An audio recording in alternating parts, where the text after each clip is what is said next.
Welcome to the Slop Farm. Enjoy the video. You'll start by opening Spotify and getting straight to the equalizer so you can hear changes immediately. Once Spotify is updated, go to Settings, then Playback, then Equalizer on mobile.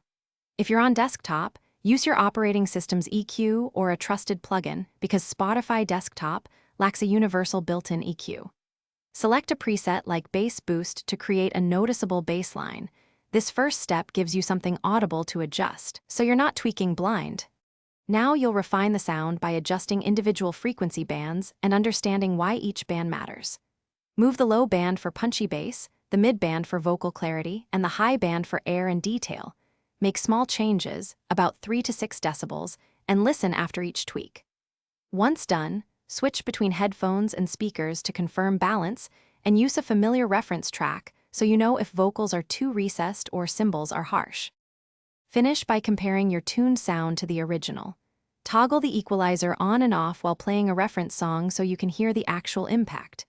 Make subtle final tweaks, then save your custom preset if the app allows it, or note settings for future use.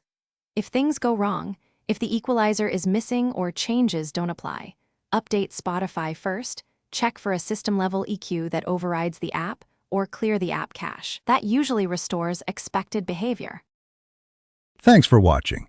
Consider subscribing if we helped you today.